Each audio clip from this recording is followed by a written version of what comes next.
Hello YouTube, what is going on? It is Sunday. Sorry, I'm losing track of my days already. And we're going to try and play a little bit of Phantasy Star online. Now, big news, Ooga Booga officially online. If you haven't played that game before, it's a pretty cool little party game. I didn't really hear much about NFL 2K, but from what I understand, that's also recently gone live, but I haven't had a chance to play it. Quite frankly, I'm not really a big sports person anyways, so the likelihood of me playing that fairly regularly is pretty slim, but I still want to give it a try. If you haven't seen the sports games on the Sega Dreamcast, they do look amazing. It's just that I was never really into sport games that much. I think the only game that I really got into was like a long time ago as a kid, and that would have been the original Blades of Steel. I don't consider the WWE, WWF, WCW games sports games per se. They're wrestling games, right? So anyways, pretty cool. The server appears very stable, which is nice. I wouldn't expect any less at this point because they seem to have gotten it down to pretty much just a science. And yeah, we're knocking these games off the list. So far in 2018, we appear to have one official new game live, and we've got another game that's on its way, which is NFL 2K. So cool news. I'm going to show you something that I've finally picked up. I've been talking about it for a while, and I'm glad to have finally got myself a copy. Now, I don't really need this. After reading it, I realized that, yeah, there's a bit of useful information, in particular one piece about attacking, because I've had a lot of people talk to me and say that my attack patterns, I'm not doing it properly, and I didn't quite understand why. They were saying, like, use light hit, heavy attack, and okay, fair enough, I'll do that, and yeah, the hit ratio seemed to improve, but I didn't quite understand why. And finally, I read the book, and that was one of the things that I glossed over, and it was like, okay, well, that makes sense. And effectively, the way that attacking works is that your attack percentage increases when you do combos based on how you hit. So like, let's say you use a heavy attack. I think you have a likelihood of 70% of hitting, and your special attack is 50, but your regular attack is 90. So if you connect with a regular attack, just a normal attack at 90, it increases your next hit by 30. And then after that, it increases it by, I believe, 50. So what ends up happening is if you do light attack, you're guaranteed to hit, you're guaranteed to improve your next attack by 30%. So you're going to build on 30% of 70, and then when you finally finish off the combo in your third attack, you should be hitting for an additional 50%, or at least have a 50% additional accuracy with your heavy attack. So that's what people were trying to explain to me, and I didn't quite understand at the time. Now I get it. It makes a lot of sense. So when we play tonight, we're really going to try and improve that. So it's going to be light attack, heavy attack, light attack, heavy attack. Probably not going to be using much of the special attacks with the S rank weapon because it seems to cause quite a bit of issues, but at least now I know why I'm missing quite often. But it's a really cool guide. I managed to get this one complete, which means that it has the full pull-out poster included, and that's pretty much what I was holding out for, and I've seen some go for really ridiculous prices recently. But yeah, if I can find an edge here, I'll show you what it looks like. Actually I can't because you actually have to fold it out. It looks like it's a door poster, but anyways, there it is. Included, not touched, which is kind of nice. And yeah, it's a pretty cool, this is a very useful manual, I think, for people just starting the game. It really explains mags well, how they develop, what you should be feeding them. Unfortunately, it doesn't say anything about the Dreamcast mag, but it will include some of the special mags like the Opa Opa, which are particularly useful when you're first starting out, because more than likely somebody's going to give you an Opa Opa mag at some point. But yeah, really nice guide, got some really nice pictures in it. The last half of it is kind of interesting too, because it sort of just gives you a bit of the history of the Phantasy Star series, which is nice. Right here, here's just a little example. And then the last page, you just get your regular adverts and stuff like that. I can remember SWAT Pro as a kid and Game Pro. I used to not order that magazine, but occasionally I'd find one used somewhere and grab that. But yeah, pretty cool little magazine. I'm glad to have this. Obviously, I'm a Phantasy Star Online fan, so really, it's about time. And recently, I've seen them go as high as $100 for a complete copy. Now, this isn't mint condition, but it's got some dog ears. Beyond that, it's pretty good and it's complete. Like I said, no stains or tears or rips or anything of that effect. So, pretty cool. I've got a bunch of stuff here. We'll talk about it a little bit later, but there's one thing I want to talk about before we get into the game, and that is these headphones and why I will be returning them. So I told you recently I upgraded my phone to the Google Pixel XL. Great phone, really love it. I've never had an Android phone, and I don't know why. I've always had an iPhone, and I don't use any other Apple products, so it seemed kind of counterintuitive. So I finally upgraded to the Google Pixel XL. I thought, okay, great, 128 gigabytes of storage. I'm going to put all of my FLAC files on there. They're all uncompressed. It's going to be great.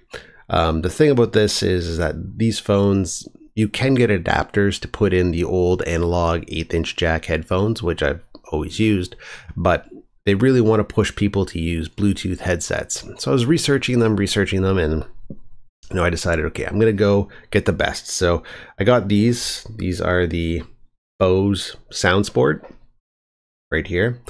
And I'm going to tell you why I'm going to return them, because I thought about it. I was listening to the music, and the noise cancellation on these really sucks too, by the way. But I was listening to the music and it sounds good. My ears are not trained that well to hear out every nuance in music, but definitely with FLAC files, I can tell the difference between that and a regular MP3. But I just got to thinking, I was like, Bluetooth was never really meant for audio. I wonder what the transfer rate is, because with the analog, obviously you're going to get, the purest sound out of your phone. Whatever you put on there is what you're going to get. But with Bluetooth, like, it's not transferring at a lossless rate. There's no way it possibly could. It was never designed for that. So I did some research, and sure enough, I was right. So Bluetooth will transfer audio. Generally, it'll recompress it to ACC or AAC rather, and then it'll compress it to, I think, a max of like 320, which is your standard max for MP3. But at that point, what's the point of adding FLAC files to your phone? If you want to listen to FLAC files, you want to listen to the highest fidelity audio recordings you can possibly get from CD, or sometimes when I rip vinyl, I rip, 96K 24-bit, but you're not going to get that through Bluetooth. So why do I need Bose headphones? If I'm not going to be getting the purest sound from my phone, it seems kind of silly. It's like getting a 60 by 60 resolution image and blowing it up and putting it in a nice picture frame effectively. You're missing all that data when you blow it up. So anyways, I'll be returning them. I did like my Jaybirds, but I returned them because I wanted to get better headphones, and now I want the Jaybirds back because the noise cancellation on those was superb, and they sounded pretty good, but marketing got to me and told me that I needed to get Bose, but they will be going home. Anyways, let's get back to the game. Let's go to the main gaming screen. First, we're going to fire up our Dreamcast right here and fully expect to reset the clock. We haven't been on in a little while, but yeah, it is what it is. A couple of people in the Dreamcast Junkyard have recently gone online too, and that's pretty cool because they're people that have been around the community for quite some time, and I haven't really seen them around. So hopefully they jump in and play a game with us a little bit later. But last I checked, it looks like there's about 6 people online. So let's see what's happening. Cheers. Tonight we're drinking some Mount Gay rum. You haven't had it before. It's from Barbados. I went there once, like 5 or 6 years ago, and I went to the actual place where they make it, and fantastic. My favorite rum of all time. I'm a little bit biased because I ended up going to where they make it, but anyways, good rum. All right, let's go to online games, which I'm going to have to modify at some point because Booga Booga is now live. And let's take a look at the chat. Hey, what's going on, everybody? Am I a Kiss fan? Not really. I love Destroyer. That's a great album. But beyond that, I watched Phantom of a Park as a kid. I wasn't born in the 70s or anything like that, but A friend of mine, whose brother was about 15 years older than us, let us borrow it on VHS back when I was a teenager in the mid-90s. And yeah, I thought it was just cheesy awesomeness. So I enjoy that. Again, Destroyer, you can't go wrong with Destroyer. It's great start to finish. A lot of good tracks on there. You know, what else can you say? It's a fucking perfect rock album. But never really got into the merchandising. I used to have a couple of figures when McFarlane first started releasing them. And I kept them in boxes for 15 years maybe when they first came out. What was that, late 90s when the second run of Kiss action figures came out? And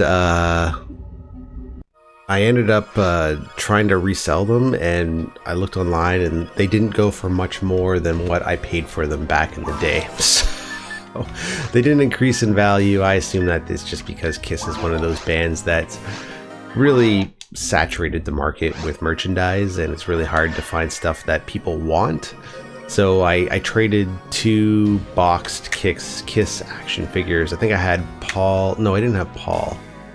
Yeah, I had Paul and Ace, and I traded them for a copy of, geez, what game was that again? Oh, it's a locked game. Input password. Okay, let's see if exit. Okay, let's message Kuro, see if they're gonna let us in. Chat. Simple mail. Send mail to, is Kuro in here? I hope Kuro's here. Nope, okay. Oh wait, there's Kuro. Perfect. Let's send them a message. Hey there, any chance I can join your team? Perfect. So yeah, like that was pretty much the end of it. There's one interview. Okay, so there's a really great documentary called The Decline of Western Civilization Part 2. Now there's 3 parts to it. There's part 1, which is the punk rock era, part 2, which is the metal era, and part 3, which goes over grunge. Part 1 is good for what it is. I didn't like it that much. It was a bit of a raw documentary, which is great. You get to see early Black Flag and stuff like that. Part 3 was really trying to recapture what part 2 was, but there's a much better documentary about the grunge scene called Hype, which I really suggest you watch if you haven't seen it before. But part 2 is perfect. That documentary is fantastic about the LA metal scene in particular. It doesn't really stray out of the US, doesn't go into Norway and black metal and all that kind of stuff. But yeah, it's a great documentary.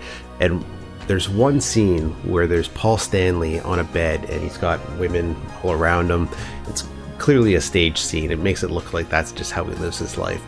And he's kind of giving some affirmations and stuff like that and talking about money. And he said a couple of really cool things where it was like, there was 2 things in particular that have always resonated in my brain.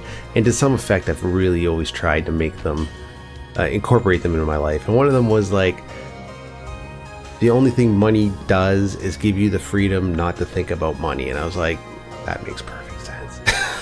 You know, if you can live your life that way and you just have enough money where you don't have to worry about money, it's like, it's great. Now I'm clearly not in that position, but you know, wouldn't we all like to be? And the other thing that he said that was kind of interesting was,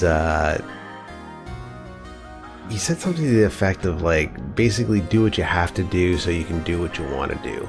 And I thought, okay, that makes sense. Like, you know, those guys really had to grind it out for a couple of years before they were able to get to the place where they are. And this is just going back to the 80s. Like, this is like a 30-year-old documentary at this point, and they were already thinking that way. Like, they'd already come full circle practically in their career. So, you know, that was pretty interesting. And then there's that one scene where Ozzy is like, you know, trying to make breakfast and talking about being sober and stuff like that. And clearly he's struggled with that over the years, and he didn't really stick with it, right?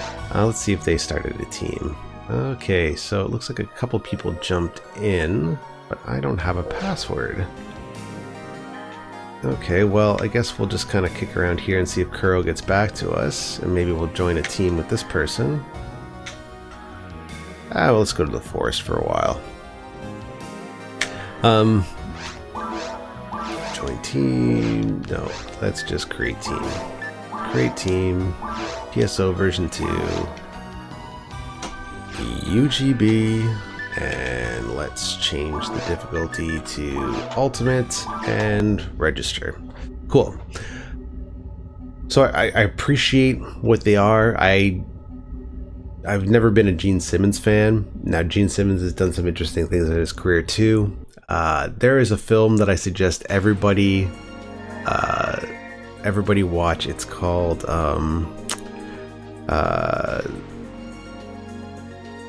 Too Young to Die, I think it's called. Anyways, Gene Simmons plays a transgender gang leader who has to fight what's that guy's name there from Family from Full House, Uncle Jesse. Uncle Jesse plays some sort of secret spy ninja, and Gene Simmons as a transgender gang leader has to fight him, and he hams it up so much. It's really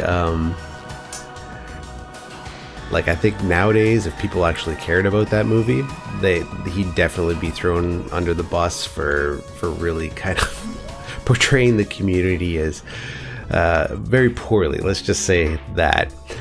But it's a fantastic cheesy movie. Highly suggest watching if you haven't seen it. So Gene Simmons is in that.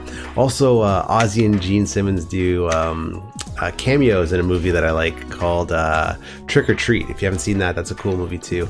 It's about these kids who are obsessed with this band led by this singer Sammy Kerr, who, you know, is being kind of portrayed in the media as a Satan worshiper and stuff like that. He ends up dying on stage in a fire, and the kids discover that if they play his unreleased record backwards, they can conjure him back, and he comes back as this demon and starts killing people and stuff. So it's pretty cool. Gene Simmons plays a radio DJ, and Ozzy Osbourne plays a church pastor of some sort, and yeah, it's pretty cool. I enjoy it thoroughly. Lita's in the Women's Royal Rumble. Well, I'm familiar with who Lita is. She must be like, what, 41 or something like that at this point. I've tried to really get back into wrestling. Now, I used to watch it a ton in the late 80s and early 90s, but didn't pay attention to much of the, like, the mid 90s to now. And I know that wrestling is pretty big.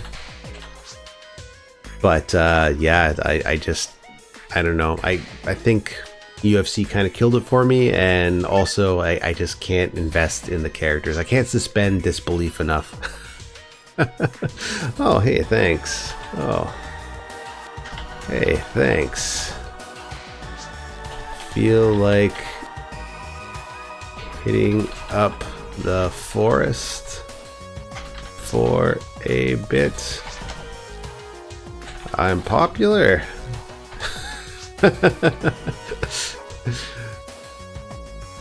Well, that's I'll take a compliment where I can, folks. I've never considered myself popular, but I appreciate it.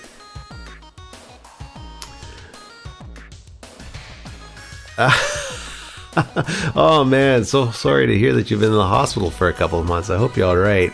Yeah, the beard's coming in pretty thick. Actually, before I came online, I was looking on Amazon for some trimmers. I'm thinking about bringing the sides down a bit and growing this thing out and see what happens. Yeah, me and beards, I tell you, man, I love them till they get to a point, and then all of a sudden I just lose it. I've always wanted to have one of those mega epic beards, but they get to be about maybe 3 or 4 inches long, and then they just start itching, and I start scratching, and I just lose it, and I just shave it all off. Okay, let's see what we got here. Did I equip my mag, or did I drop it off? Okay, so I still got my mag with me. Do I have enough diamates? Yeah, I got 10. Okay, cool. Alright, sweet. So we got Corin with us, and Corin may or may not be watching the stream, but they must watch the video, so I'm gonna assume that they're cool with me recording right now. And let's see what we can do for a bit. Hopefully Kurlheim gets back to me. I'm surprised they haven't yet. And one of the main contributors to the Dreamcast Junkyard may or may not join in a little bit later. I don't know what the what the time is or what the person's work schedule is, where they live, but they did mention that they're going to try and get on a little bit later. They've been having a bit of difficulty creating their own games, but they are able to, or sorry, joining games, but they are able to create their own games.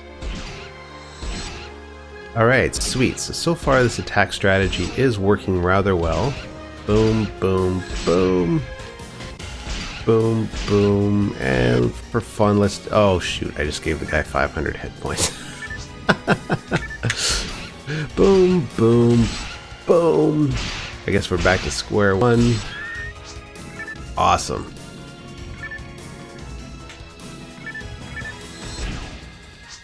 Oh, cool. Well, I appreciate it. You know, I'm always curious who's out there watching these videos. I wish I could stick to a schedule more often, but lately my life's been a little bit chaotic. Nothing too exciting. It's just the regular sort of domestic grind, and you know, there's just days where you're just like, oh man, I just want to go to bed at 7:30. Which I've done. I could never picture myself being that person, but it's hard, man. I tell you. Get to a certain point in your life and you're just like, just wear down. I'm not old by any means. Well, yeah, I'm old enough. I'm 36, but at the same time, I think juggling 2 jobs and being a family man sort of takes its toll on you a little bit. It's fun and everything. I don't mind it. Not really complaining. I've got pretty decent little setup and stuff like that, but seem to have done okay for myself. But yeah, it's a grind, that's for sure. There's actually one guy that I watched recently, RGT85. He's got a pretty cool YouTube channel. He's been on probably, I don't know, a couple of years. But from what I understand, he's been trying a couple of different things for quite some time. And yeah, recently he was just talking about doing YouTube full time and why his videos were kind of not that great for a while because he's so tired from working a 9 to 5. And you know, that's great if you want to do YouTube full-time, I suppose, but for me anyways, I just think, well, it's clearly, you know, don't generate enough traffic to do it full-time, but I think for myself, like, I enjoy playing games like Phantasy Star Online. I enjoy playing the silly games like, oh cool, defense material. I don't know if I got it or not. I enjoy playing the silly games like PGA Tour and stuff like that. I don't think I'd ever want to get to the point where doing this kind of stuff is a job. I really do enjoy just kind of like, you know, if I feel like throwing on the recording setup, I can just fire it up and go live and see what happens. You know, sometimes there's more people than not watching, and other times there's nobody watching. I tried a Twitch stream once, and I realized you got to build an audience in Twitch, but there's just one person watching, and I was really trying to maintain that audience. Just party of one, why not? Oh, cool! So our friend got a level up. Congrats! Sweet. So they're 127. They're doing quite well. Yeah, part 2, the Metal Years, was with Dave Mustaine, and it's also got mine could be better. It's also got that one interview with the guy's name is Chris. Last name starts with a H, I believe, and he played in, was it Venom? I want to say. Anyways, he was a guitar player there, and there's that scene where he's just in the pool getting fucking hammered, and throughout they cut back to him every once in a while, him in this pool, and his mom is present, and he's just slugging back. I think it's rum or whiskey straight from the bottle, and like clearly this guy has a substance abuse issue, but it's just, oh man, you think like, how did that guy survive the 80s, right? And you know, he's not doing great, but he still puts out music. He put out this terrible music video about maybe 6 or 7 years ago. It was like acoustic rock or something like that, and it was pretty brutal. But yeah, the Metal Years, that's a great one. You can actually get it on Amazon right now. I think I have an affiliate link that I've never used, but you can get it through Amazon. I believe it's like $17 for the Blu-ray right now, which is pretty decent. I should probably order it. In fact, I think all of them are $17. Yeah, let's just use Reach Trap just to say we did. Which I think is a pretty good little investment if you're going to watch, if you're into movies. Some of you may know I do collect the odd film, although I am starting to really slow down. Just a couple of things I want to hold on to, particularly anything Blu-ray that's animated. I think I want to keep as long as possible, just because, you know, I've got the kid and everything, and I'd like to have them watch some good stuff that's animated and not get kind of wound up with crappy cartoons. And when I say good stuff, I mean, like, I really like the Studio Ghibli things. Now that might be a little bit too much for a young child, but you know, you gotta start them somewhere. I can't remember when I started. Actually, I can tell you when I started with anime in particular. And it was back, oh geez, probably like 90. I would have been in the 9th grade, so that'd be like 95, 96. And some of you people may remember a company called Columbia House. Now, Columbia House was one of these mail order record services, and they always had the same promotion. If you wanted to join Columbia House, you can order your albums or your movies or your books by mail. They'd mail them to you. And the idea was you would join this mailing list. You pay, you know, quite a bit of money actually once you ended up having to actually buy the albums or whatever it is they were selling. But the idea was that you get, I think it was 10 or 12 free CDs or books when you first start off. So I joined the Columbia House Anime Club, and one of the introductory videos they gave me was Akira on VHS, and I held onto that VHS for ages. I think I only recently sold it, actually. And that movie pretty much transformed me in terms of like my opinion of animated films. And I was never against them. Like, I never had anything, I never thought they were silly or anything like that. It was just that I was never really into them, and I understood that the whole anime genre existed, but I never really got into it for one reason or another, mostly because of where I grew up and how little exposure to media I had. Like, I'm the oldest in my family, so I didn't really have a younger brother to reflect off of, or an older brother rather to reflect off of. I do have a younger brother who's quite creative and quite talented, but because of that I had to kind of form my own path, and I ended up getting an anime, and the first movie they gave me was Akira. And that movie, everything about it, everything from the animation itself to the story to the music to the characters, just the concept, it blew my mind. I was just, this is everything I've ever wanted. And since then, I mean, I've upgraded to Blu-ray. I've got the soundtrack on vinyl. You know, I've got the box set of books, which I showed you guys recently. I think it was the 25th anniversary of Akira. So yeah, I'm a big fan of that. That definitely changed my life. Chris Holmes of Wasp. Sorry, I'm just looking at the chat. Yeah, not Venom, Wasp. Sorry guys, it's been a while since I've seen that documentary. Yes, Wasp with Blackie Lawless, is that his name? Yeah. Pretty good band. What did they have back in the day? They had a song called Fuck Like a Beast. That was their big track, which is actually a pretty good rock track. Venom had Welcome to Hell, and they were more like sort of doom black metal. And both of them had good albums. Like, I would suggest getting either or, but I think Wasp is a little bit more palatable. In fact, they put out an album, I think it was in like 2006 or 2007, and they had like rock ballads and stuff on it that were reminiscent of the ones that you would hear back in the 80s and early 90s and stuff. For what it was, you can sort of like suspend your, go back to that time if you grew up then, when you used to hear things like Mr. Big on the radio singing their love ballads and stuff. It's okay, but yeah, it's not that it's sad. It's I really appreciate that these guys are keeping up that sound and haven't really evolved past it. But It's just that I've been to a couple of these concerts with some of these old timers, and the concerts just aren't what they used to be. Let's just put it that way. They try, they give their all, but when you're playing for 10, 15 people in a local bar, it's not the arena rock that you might have had back in the day, that's for sure. What's a band that I can think of that was like that? I remember seeing Quiet Riot once, like 18 years ago.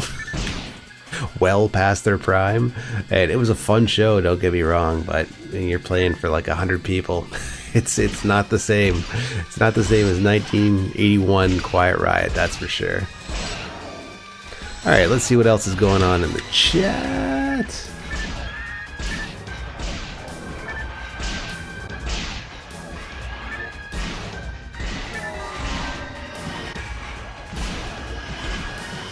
Yeah, so the whole YouTube demonetization and new rules and stuff like that, fortunately I'm grandfathered in. I've been a partner for a number of years, although it's only really since I've been doing these live streams that I've really expanded on the partnership. Now I should have done, there's a couple of videos like concert bootlegs I probably should have monetized earlier on, but in my mind, like I was never, like I thought, okay, well, it's not my music, why would I monetize it? Like, I'm still honest that way. And so I'd have all these concert bootlegs that were never monetized, and now I kind of, and after I monetized them, it was like well past their prime. But certain videos, like I had this Marilyn Manson interview that for whatever reason nobody has ever tried to copyright claim, and that thing has 4 million views, and by the time it was monetizable, it's like, oh my god, I was well past its prime, and it already got all its hits. So I kind of missed out there, and I monetize these videos and they don't get that much, but definitely whenever there's a concert bootleg that I've shot, and I don't really go to concerts as much anymore, I'll put it up, and hey, if they claim it, they claim it. I mean, I know it's not my music, but yeah, I shot the bootleg for whatever that's worth, right? But with these new rules where you need to have, I think it's 4,000 hours of content watched, which is quite a bit for the most part. Like most videos that I post, people really only watch about 6 minutes before they move on, typically anyways, according to my analytics. And you also have to have 1,000 subscribers, which, if you're just starting off, that's going to be difficult. Like I've had this channel since 2008. I think I have about 3,500 subscribers, and those subscribers come from various pools. I'm pretty sure that a lot of them actually are subscribers from, like, at least 1,000 of these subscribers must have been heritage subscribers from accounts that are no longer active. Like accounts from when I was doing concert bootlegs primarily before I started doing gameplay stuff, and the numbers really haven't moved if you see when they actually join. So I suspect they're probably heritage accounts that have been abandoned and they subscribed to me at some point. So yeah, whatever, they're still on there. Subs count as subs. In terms of ad revenue, I've never quite understood how that works. So if you haven't put up a video on YouTube and tried to monetize it, essentially what happens is, if once you become a YouTube partner, you want to make sure that you get an AdSense account, so that way your ad revenue goes to AdSense and AdSense pays you out. If you're not in the US, you don't have to pay taxes on it, which is kind of nice, which is a little bit of a break. But you don't get to choose your advertisers. Now, I don't know if you climb up any tiers past what I have, if you're allowed to choose advertisers, but to the best of my knowledge, you can't choose advertisers. And advertisers kind of like choose content based on whatever your analytics show YouTube. So for whatever reason, I do get a fair amount of ads, but you know, it's from what I understand, like there's a lot of other YouTubers that get quite a bit more, which is fine. I really don't do it for that. If I get an extra $100 every once in a while, hey, why not, right? But overall, it's just because I do it for fun. So when I was reading about these new policies, it wasn't really so much that I was thinking about me, but I was definitely thinking about people first starting off. And I think another thing is that the YouTube market is kind of saturated with, well, I shouldn't say this, because the more I go down the YouTube rabbit hole, I find that there's all sorts of these subgenres of videos that I was never familiar with until I started watching certain contributors which I might tell you about a little bit later. But anyways, if you're doing gaming stuff in particular, there's so many gaming people out there. Unless you've got a really niche idea, which, you know, that was kind of my idea when I started doing the PSO live online, was because it's not really something anybody actively thinks is happening. Like, a lot of the people that end up subbing to my channel are like, oh my god, I can't believe that people are still playing this online, which is what I love, because then really it wasn't for YouTube, it was more because I wanted to have more people to play with. I wanted people to ask questions, I wanted the people to watch my video showing you how to get online, and the reason I wanted to do that wasn't because I wanted the cash from the ad revenue, it's because I wanted to have more players playing Dreamcast. I think it's, well, I don't think, it is an amazing system. It's got a really great player base. You know, it might be a bit small, but everybody that is involved in it is fantastic. There's no, like, I've never experienced any negativity online playing Dreamcast currently. Back in the day there might have been, but right now it's just a lot of people that love it. They're not going to go through all the trouble it takes to get online, spend all the money it costs to get online, simply to call somebody a name and move on. This isn't like Call of Duty and you got a PS3 or PS4. So yeah, so that was pretty much the main reason I started doing the YouTube stuff. So when they announced all these changes, I was a little disappointed to some degree, but at the same time, I really didn't feel it would affect me that much because I'm really not doing anything for the cash. Speaking of which, please rate, comment, subscribe, contribute to the Patreon, donate in the links below, blah-de blah-de blah.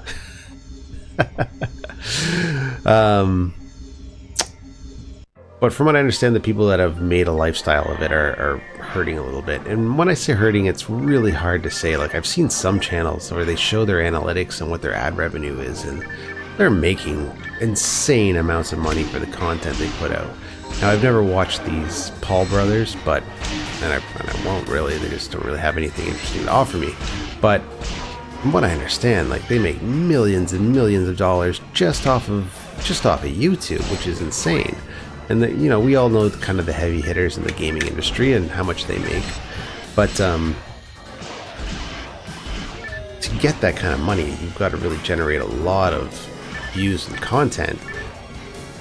And I've watched some channels, like I really like the H3 stuff. Even the podcast's pretty cool because, you know, they interview other similar personalities, and I like those guys.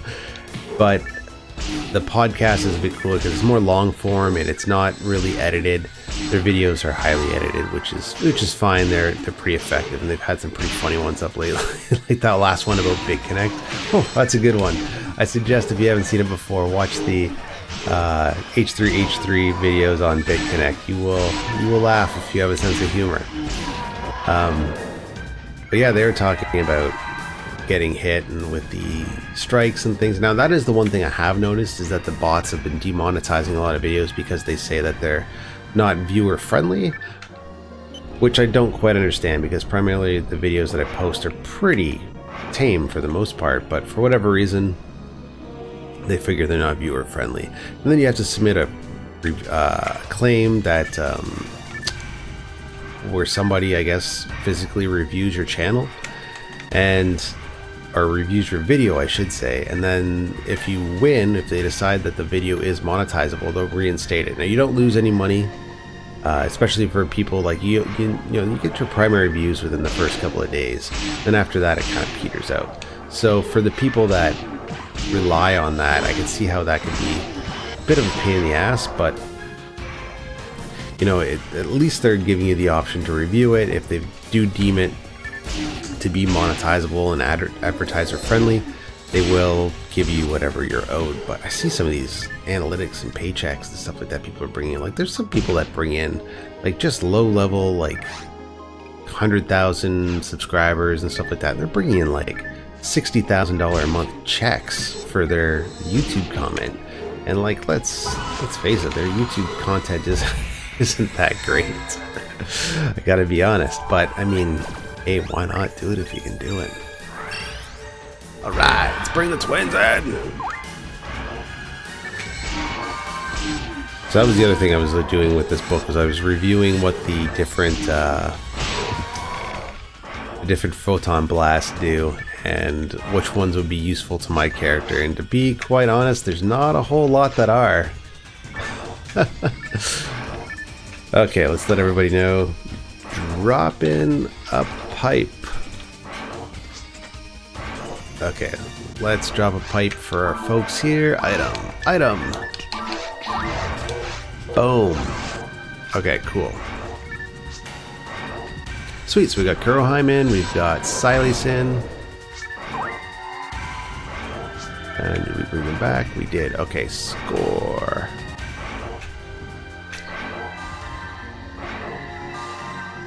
Wasn't quite sure if they must have been finishing up a quest or something like that. Okay, cool. Hey, we are just finishing up. Then if you guys want to start a quest, we can do that.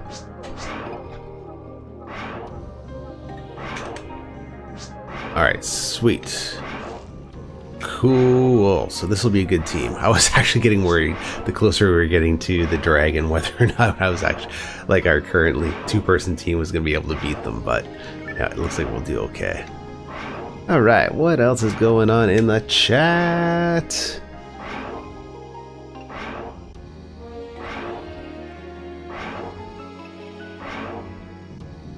Anybody else eating Chinese food right now? Nope, but kinda am glad about that. I guess it all depends on what you think of Chinese food. Now, I went to a traditional Chinese wedding about 4 or 5 years ago, and I'll let you know that's not the same stuff that you get in the mall food court. It's a lot different.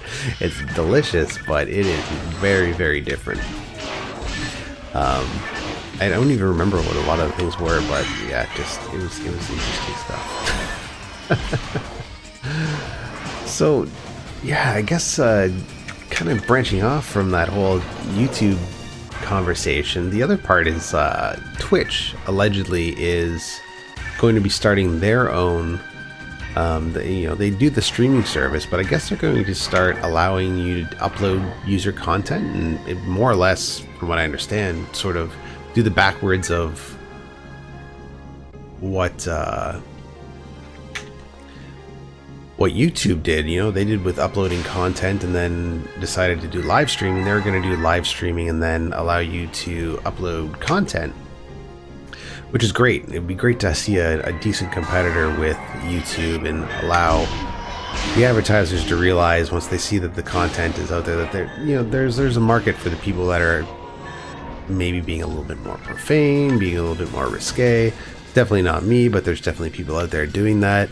And this is just simply where society culture is. This isn't the 50s in television. We don't have to be proper to be marketed to, which is great. It'd be great if they could see that and be like, okay, this is a viable platform.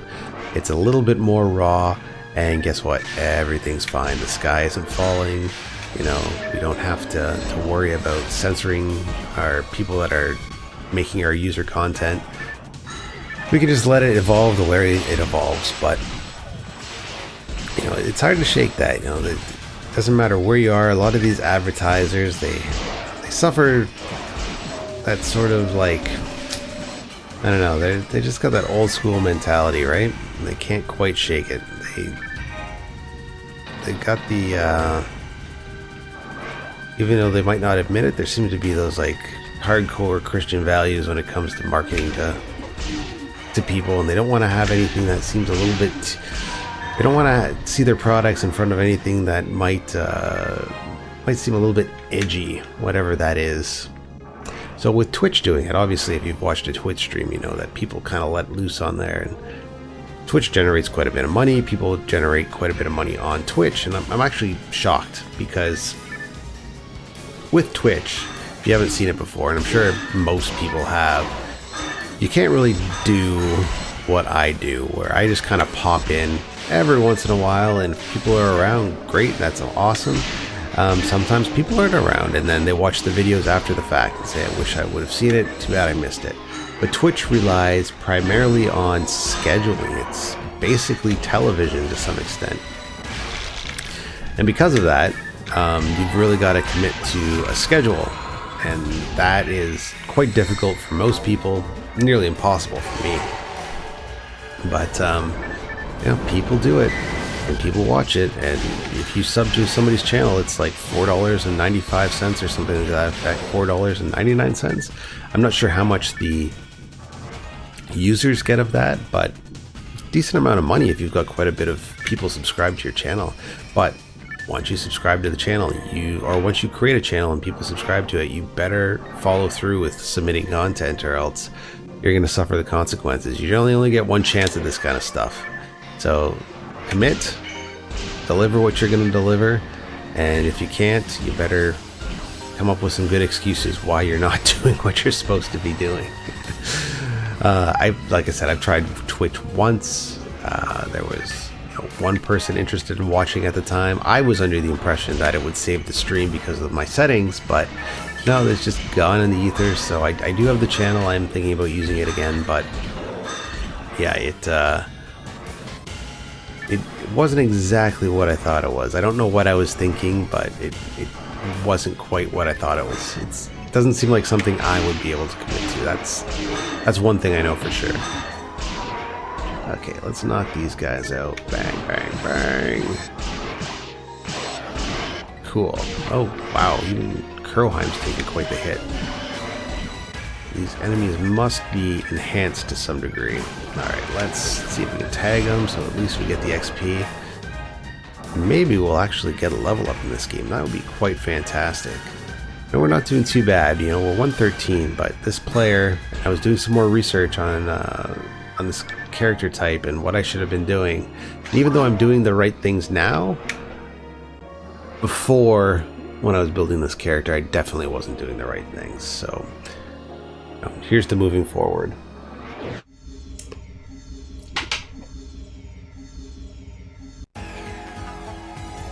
Okay. Here we go. So this should be a pretty easy kill. I imagine they'll drop once and then it'll be out. If it even gets that far, it's hard to say. Oh jeez, I couldn't even get one shot in. Oh no. There we go. Guess somebody's giving me the opportunity to enhance me a bit. Boom, boom, boom. Boom, boom, boom. Boom, boom, boom. Okay. Looks like he's gonna last at least one more round. He's gonna drop. Nope, he is going to fly. Okay, so with this one, I think he just kind of runs around. Nope, that's right, he's gonna drop first. There we go, dead. Cool. Okay, where's my guy? Okay, good, he's running off into the corner. Oh no! Is Silas gonna get... Nope, Silas is up. Cool. Sometimes when the dragon drops on you, you just get killed, so it's always good to keep an eye out, see what's happening with the dragon. Alright, anything usable here? Soul Atomizer. Well, we'll grab some Meseta, and that's pretty much it, really. Alright, let's go back to Pioneer. And let's see...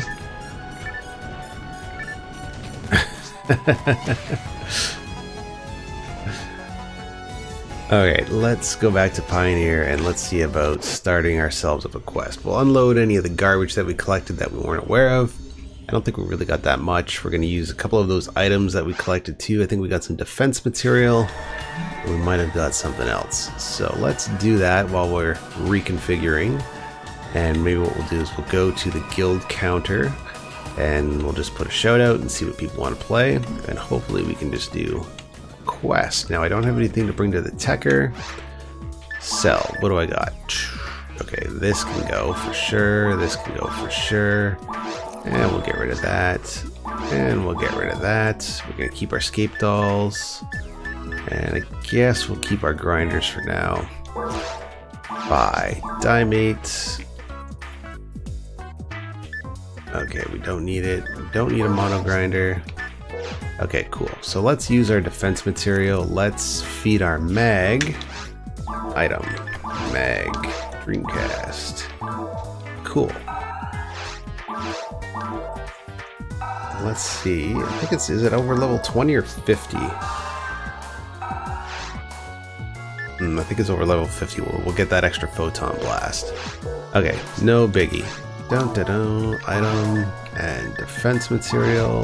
Score. And drop off some cash. Deposit. Item. No. Deposit. Meseta. No, we're full. Okay, cool. Let's just bail. Okay, let's go to the guild counter. You're making me blush, fellas.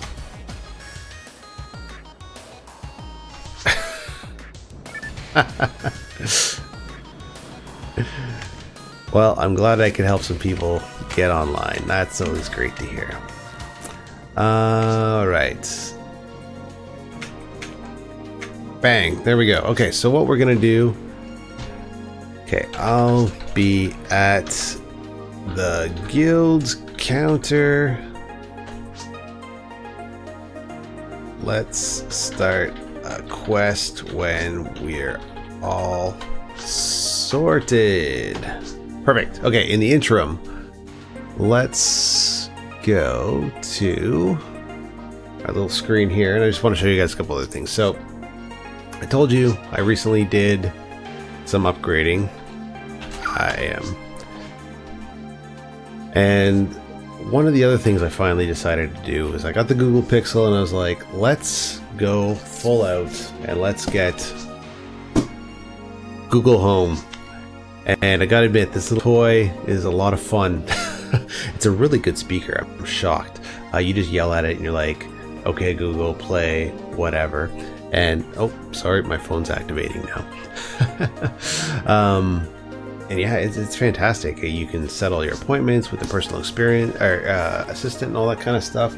It's a really decent speaker. I was originally just going to go with the mini, but then I decided, okay, well, let's just go with the actual home and see what we can do there. But it's really cool. I decided I use so many Google products. I mean, I use like Gmail, I use YouTube, I use Google Docs all the time, which is vastly superior to any kind of text editor that I've ever used in the past. It just made sense to do the move, so that's what we did. Okay, so let's ask what we're doing here. Any quests in mind?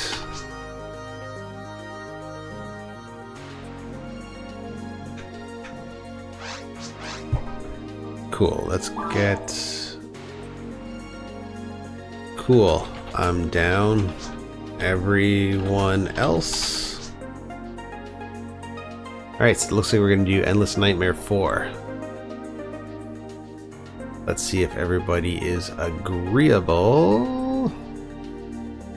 I'm going to take that silence as a yes, and we're going to do Endless Nightmare. So Extermination, Endless Nightmare 4. Okay, let's see how far we get. This is always a rough one, but it's a cool little experience. Not mop up, but you get quite a bit of experience, which is decent. Okay, let's read it. First of all, don't ask me who I am.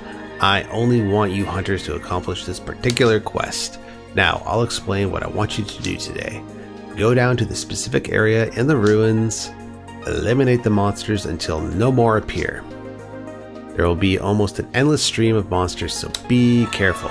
Alright, sounds good, folks.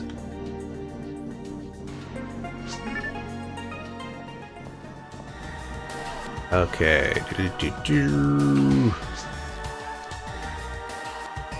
Okay, so who do we got here? Enrich my life. Alright, here goes nothing. Let's follow Kuroheim and see how far we get. Yes, you should totally get this console. Actually, Dreamcast Junkyard recently posted an article from a YouTuber who specifically used the Dreamcast as an example for price inflation. Now, price inflation of what? Price inflation of games on the retro market. Now, that's been a constant complaint from a lot of people for a very long time, is how expensive the entry point is for a lot of retro games. I can remember when I first started collecting Nintendo, like seriously collecting. I had a Nintendo since its launch, 1986 or whatever it was, in North America. My grandmother got it for me. I had Super Mario Brothers. I played the fuck out of that game. It's still a great game. I only had probably 5 carts until the mid-90s and never sold anything, but never really built on at that time. I was in high school, didn't have much cash. Games were like, retro gaming really didn't exist unless you considered the Atari, and that wasn't retro gaming, that was just old gaming, and nobody played Atari.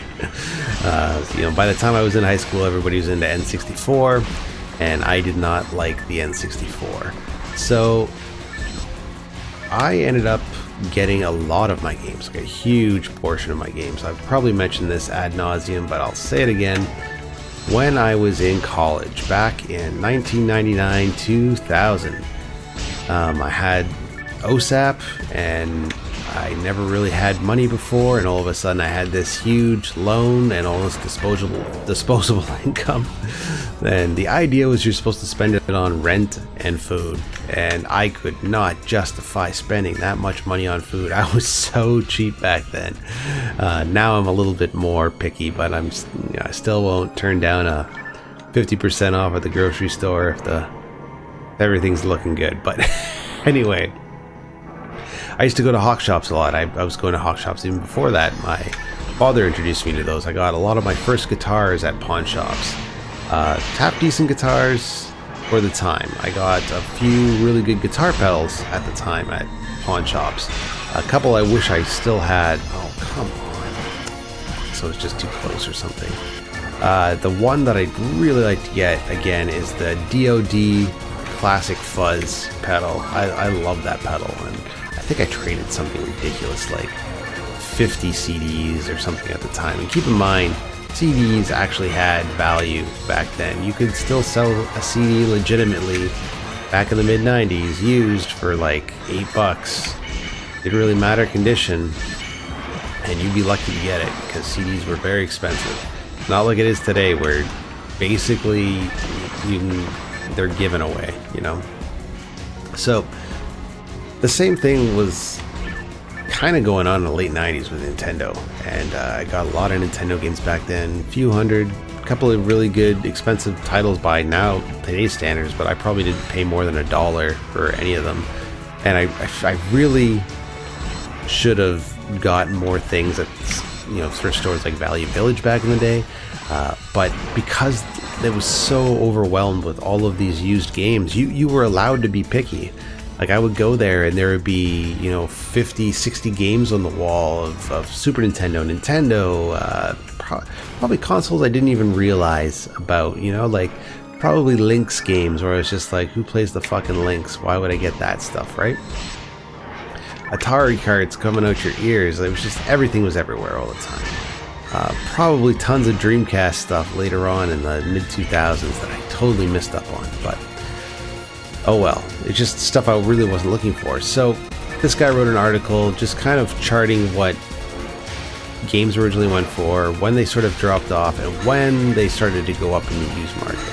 Now, if you've recently got into Dreamcast collecting, it's going to come as no surprise that the entry level is quite expensive, even for more of the common titles. It's quite a bit. When I first started, it was like right on the cusp of people getting wise to the Dreamcast again. And because of that, you know, games were still relatively cheap. I was able to get my complete copy of Sonic Sonic Adventure limited edition for 140 bucks, which at the time I was like, fuck, that's a lot of money, but from what I understand, it's limited, or not limited rather, but it's extremely rare, so I might as well get it now before it goes up in price. And I did actually get quite a few games that way. I passed up quite a few games too that I probably should have got. In particular, games like, what would be a good example? Bangayo, however you pronounce that. Also, Fatal Fury, Mark of the Wolves. Both those games, when I started to get into it, were probably about $30, and now they're well over $100. Cannon Spike was a $100 game. Now it's $200 to $300 based on condition. So all of these games were expensive, but still within reasonable grasp if you were either had the disposable income on hand or you were willing to absorb a debt for a little while. I would not suggest that at all for gaming, but you know, sometimes you do, right? Like, I've definitely not had the PayPal funds, but typically the way I work with PayPal is that I'll wait till I have a couple $100 and I'll just put it into my bank account, and then I just know I have in my bank to pay off my credit card. And since I get points on my credit card, I typically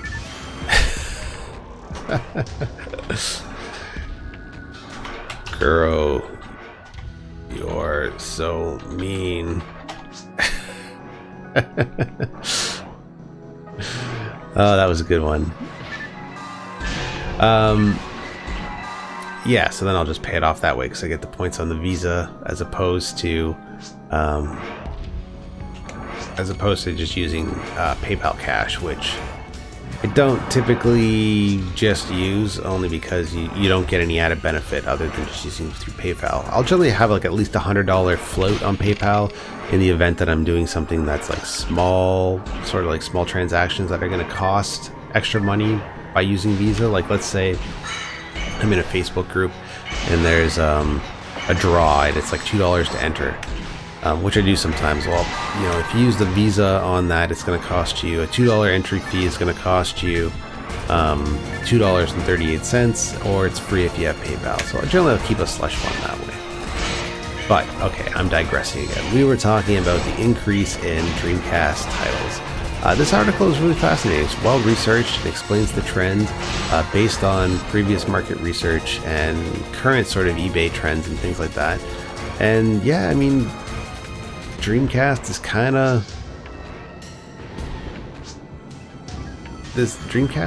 of like on target for what happens with retro consoles when they reach a certain prestige and when they, you know, get to a certain lifespan. Here's the thing about consoles. I will probably never get into a next gen console other than the Switch. I will definitely get a Switch, but I'm not going to get the current generation. If I would have got the current generation early on, if I had the opportunity, I probably would have got it. But being that it's a year into its release almost at this point, I suspect that within a year we're going to see the Nintendo Switch version 2, whatever that looks like, which will probably, you know, have a better screen. Hopefully it's glass. They'll probably have a better battery life. It'll probably be a little bit more sleek, even though the current one is very sleek. I really like the look of the current console, but they always go through a slight redesign, make it look a little bit ergonomic. I don't think they're going to... I think maybe what they'll try and do is they'll either try to make it like a dedicated offline console option at some point, or...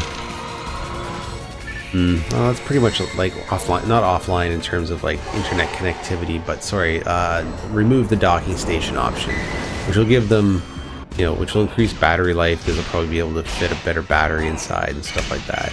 And some people just don't play it on their television. Like, the option's great. I certainly would at times, but there are a lot of people that just play it on the go. And there are a couple of things that they really need to fix with that. So anyways, yeah, in terms of modern consoles, I probably won't be getting like an Xbox S. I've never been an Xbox person, so I don't really feel a need to change at this point. But okay, where did Kuro go? Kuro went this way. Okay, he's going to get the ring. Gotcha. But with the 7th gen and 8th gen consoles, there were so many day one patches you needed for games. Like, you didn't have the complete game upon release, and when those servers go down, you're going to be in a rough spot. You're going to have to go online, you're going to have to find the patch, you're going to have to manually install it and stuff like that. It's just a pain. You know, you should be able to just pick up the game, put it in, and then that's the game. You shouldn't have to do day one patches. You shouldn't have to... Where is Kroheim anyways? You shouldn't have to... Okay, there's Kroheim. Are we... Okay, following Kuro. Alright, let's follow Kuro. So when you had things like PS2, there really wasn't, to the best of my knowledge, that many day one patches that were completely critical to playing the game. Generally, I think there was a couple that you could do with like adding content and stuff like that, but nothing really critical to actually getting the game to run and start.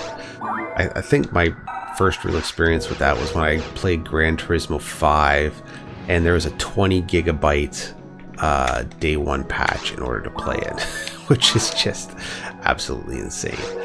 But it is what it is. I can remember putting it in and then having to wait another like 5 hours in order to play the game. And by the time that I was actually able to play the game, I played maybe 2 or 3 races, and I was never a big race fan to begin with.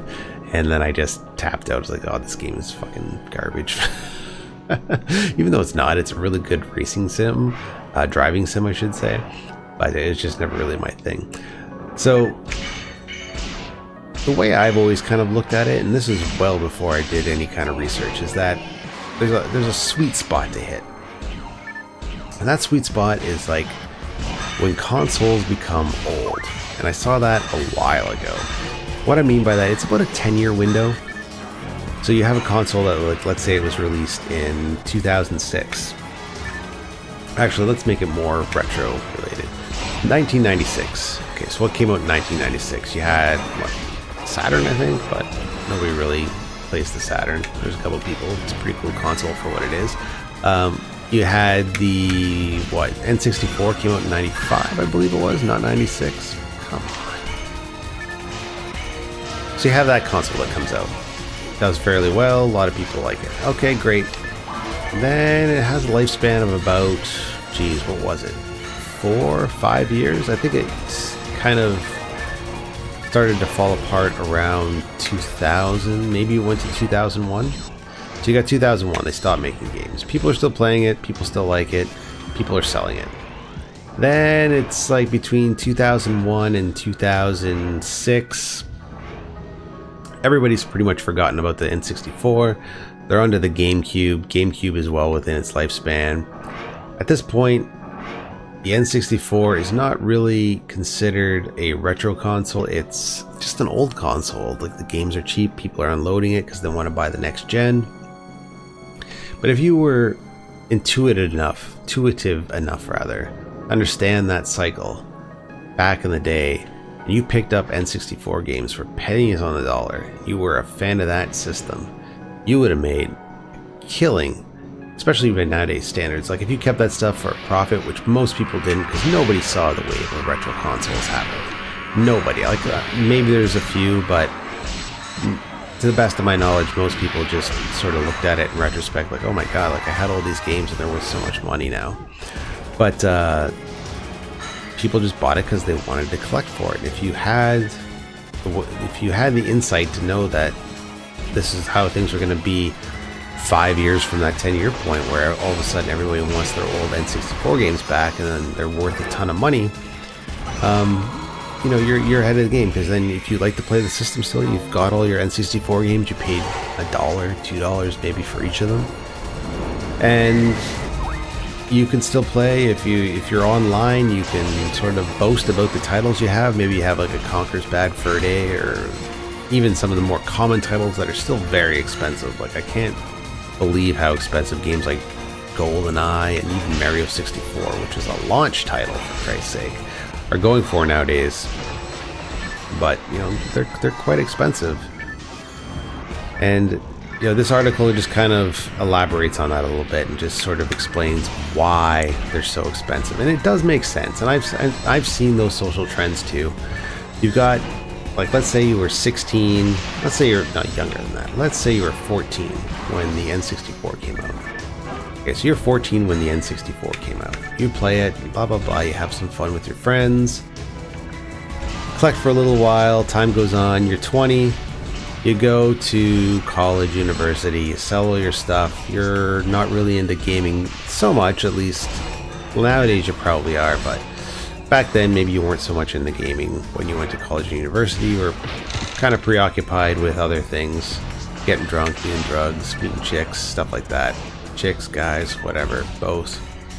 Whatever floats your boat. So it kind of goes out of phase, and you finish university, college, you're poor, you don't have any money to like participate in a lot of things, and then all of a sudden you graduate. You might have a big student debt, but all of a sudden you're working a real job, and then that real job is affording you the opportunity to have some sort of disposable income to some extent. What do? You want to buy back those times that made you happy, even though the best time to be happy is now, really.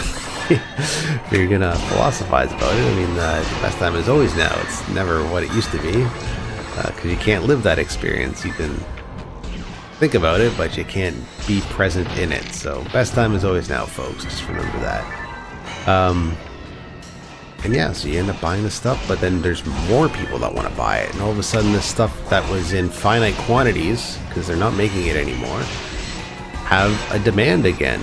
And because people have money, the demand can get quite high, and yeah, it just kind of goes up in increments. Like, it doesn't happen overnight. You can definitely, I don't see too many games going up $100 in one fell swoop.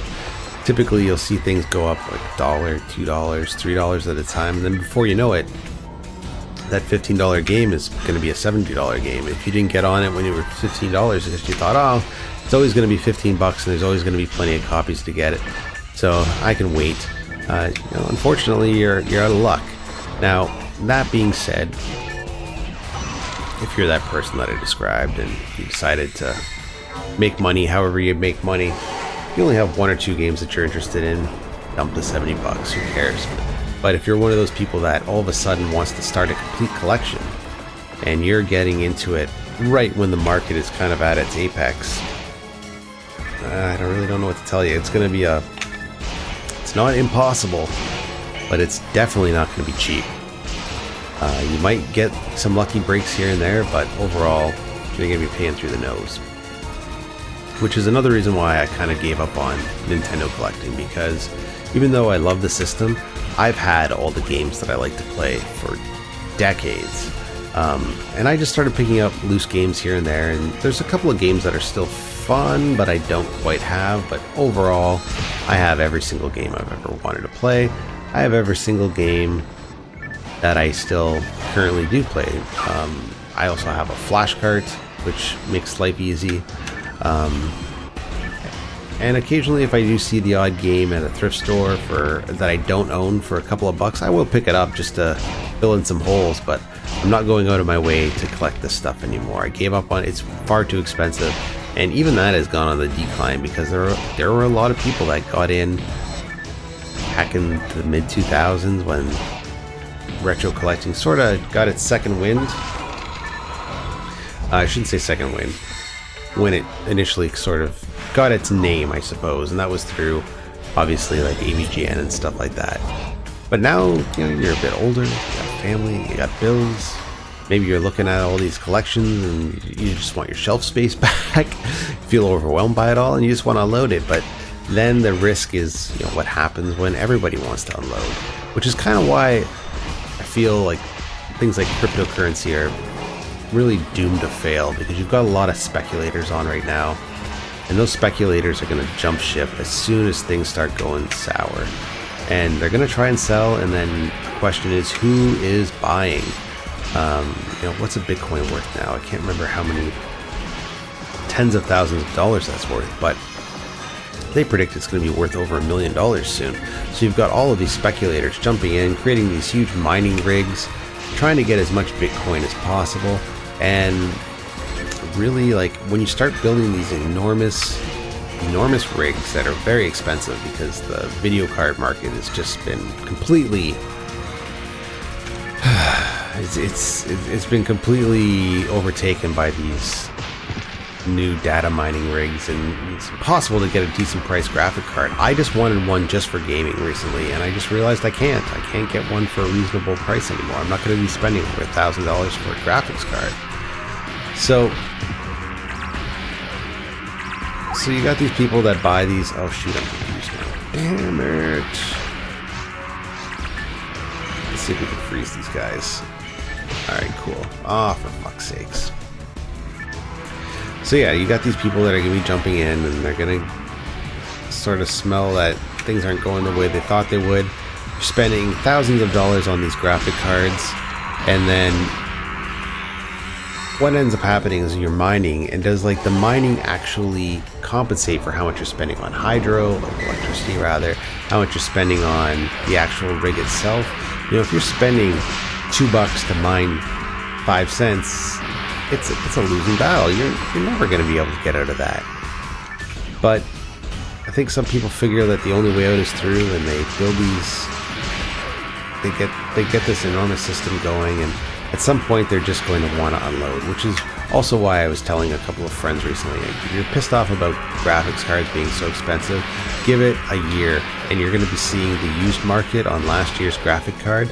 Like, it's going to be ridiculous how cheap it is. Even now, in my local buy and sell groups that I participate in, I see... Oh, Curl left. That's too bad. I see...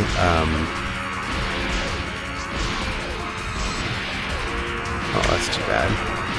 I see people unloading these data mining rigs all the time. And they want a fair amount of money, but the same comments always come. Like, sorry, it's not really as viable as it used to. There's too many miners out there. What are we in? The 4th generation of miners, and it's only going to get worse from there. Did Kuro DC or quit?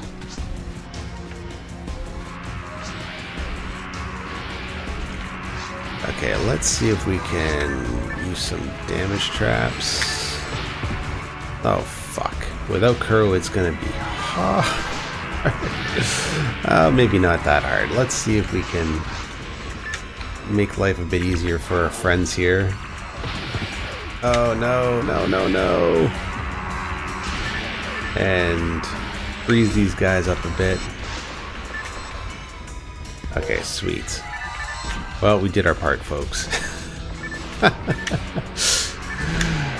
So anyways, I'm not so naive to think that it'll fail completely. I think that there's going to be something else that evolves from this, and it'll be a little bit more standardized. There'll be some better control over what the market looks like. But this current free-for-all, it's kind of unsustainable as far as I can tell.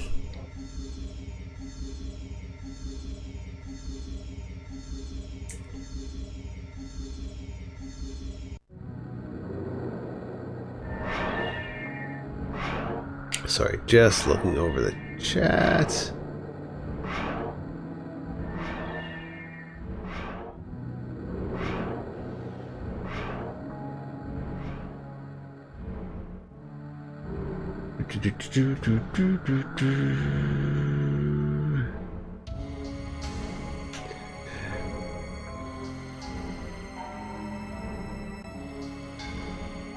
The sound from the Dreamcast, it definitely reads from the game. So GD-ROMs, they hold up to, I believe, 1.1 gigabyte of data on a single disc. They're a proprietary format.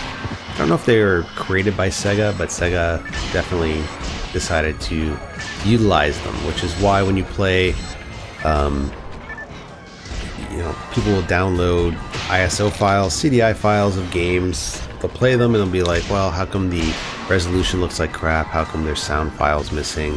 How come there's levels missing? Well, that's because in order to compress a game down from 1.1 gigabytes to 700 megabytes, you're going to have to make some you're going to have to compensate somewhere. A big part of that compensation comes from removing certain files, unfortunately. So the actual disc itself, if you look at the data ring, the center ring is kind of like your audio data. That's where you'll hear things like, you know, this is Dreamcast disc should not be played in a hi-fi stereo or whatever that little warning is. The middle ring is a security ring, which has your region coding and stuff like that. And the outer ring is all game data. But yeah, it's not like a Nintendo or a Super Nintendo where they actually have a sound chip. And essentially those carts are not transferring sound media, they're transferring MIDI data that's being activated on the sound chip. That's what's kind of cool about things like Atari, where you can make those things essentially into a synthesizer because they have their own proprietary sound chip. Also a reason why many people mod the original Sega Genesis to have the I can't remember what Yamaha chip that is, but it's the same chip that is used in the DX7 synthesizer and gives it that really thick sort of MIDI sound that everybody really enjoys. Any modern game after that, you're playing WAV files directly off the disc. In fact, with Phantasy Star Online, you can play all of the theme music directly from the disc in the options menu, which is kind of cool. You can't rip it, as far as I can tell, directly from the disc, but you can listen to it off the disc if you go to options, which is something that I've never seen on many other games since, but it makes creating the soundtrack quite easy. I really hope data discs gets on that. I do have a couple of data discs. I think I have 5 of them. Shenmue is pride and joy of that whole collection. I didn't pick up the Sonic limited edition ones that recently came out, but those weren't data discs either. Those were something else. But yeah, I enjoy my record soundtracks of all of these old video games. There's some that I can't listen to, like I've got Outrun, and it's pretty good, but then there's things like what was the other one that I had that I just couldn't really get behind? It was I want to say Fatal Fury, the original. No, Shinobi, the original. Yeah, that's the one I have. It just wasn't very good. It's good to listen to, but I can't listen to that stuff on vinyl. I'm sorry. I've tried. It just doesn't translate well, I should say. But yeah, the Dreamcast was generally pretty good about their media in terms of what they were able to do with how much space they had. Now, granted, like 1.1 gigabytes is quite a bit for back in 1999 because you were still relying primarily on CD technology, but didn't mean DVDs did not exist back then. They most certainly did. They just weren't as, I think, accessible of a medium yet. They didn't establish themselves. I can remember the first DVD I ever watched was at my friend's house, and we watched The Matrix. It's actually where I watched it for the first time, and didn't know anything about the movie going in because I missed it in theaters. And fortunately back then you weren't spoiled by little like people making comments on social media. If you didn't watch it, you didn't pay attention, you went in blind. There's a good possibility you're watching something for the first time fresh, which is kind of nice. But okay, where do we go from here? Item. Let's just feed our mag while we're thinking about it. Perfect. Looks like I'm gonna have to get some more dimates. And dimate. Cool.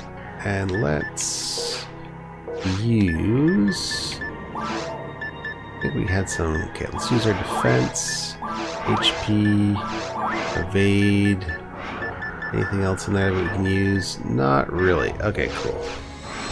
And let's go to our area map. And where'd they go? Okay, everybody's straight up ahead. Sweet. Let's go there.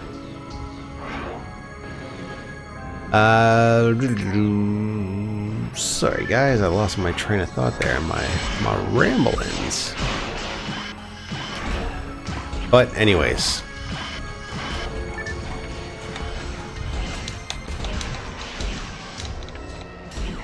tag. after we take this, I'm going to take a quick look at the chat. I'm very curious to see what other people have to say.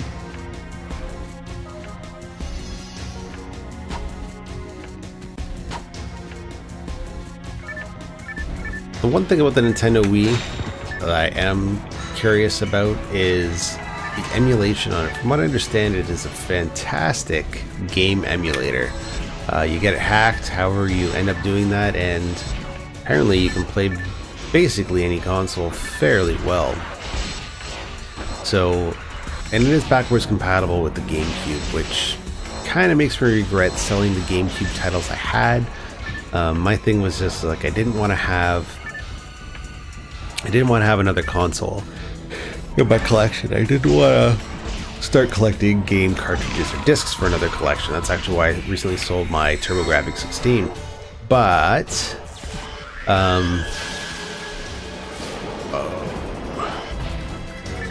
good shot.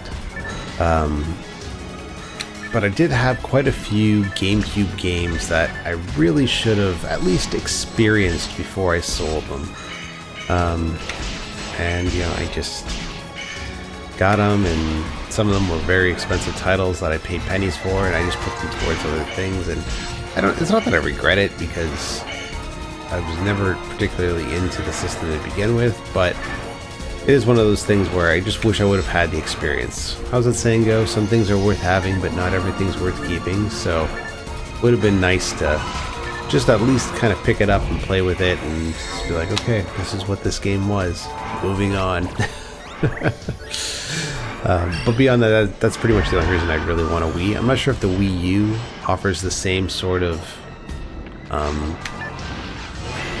modding experience in terms of putting on lots of different emulators, but from what I understand, the original Wii is probably the best one for it.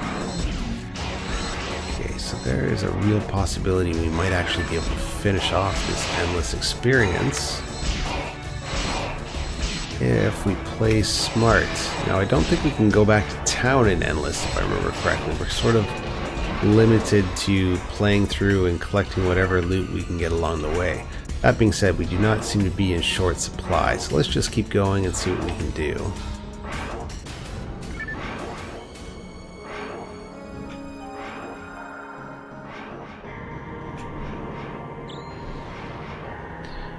Sign up for Dreamcast Web. I'm not 100% sure what you're referring to, but you can just kind of like surf the web on your Dreamcast if you want. If you just use one of the web browser CDs, or you have a GD-ROM or a USB GD-ROM like I do, you can just load web browser 3.0 on it, or XDP, and see what's going along online. But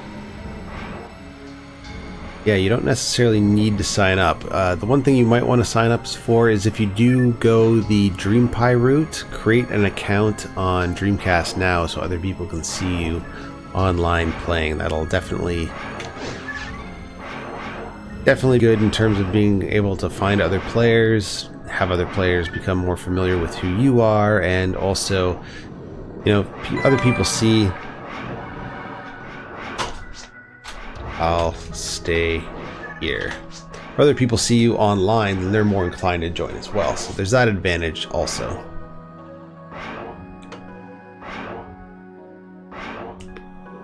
Now, the one thing that, since I've been using the BBA, like, you can only go on Dreamcast Now and have your account be activated if you're using the DreamPi.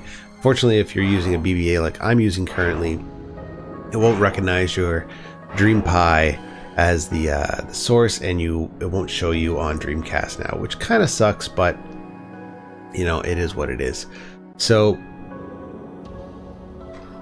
can I move? I'm not sure where these guys ended up. Can't quite see them. Okay, let's go. Sweet. Okay, this is the last round as far as I remember. It's a super room. Yes. Which is good timing because I actually hear some coughing in the background that I'm probably going to have to attend to in a moment. Okay, let's just tag these guys. Hopefully we can clear out this room. quite quickly. Alright. Now the bad... Oh no. Oh jeez. Okay.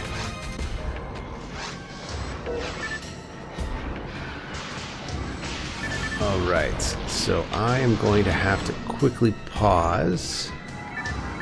Shoot. Okay, let's see if I can find a space or a room to hide out in. Oh man, all doors are locked. Shit. There's nowhere to go.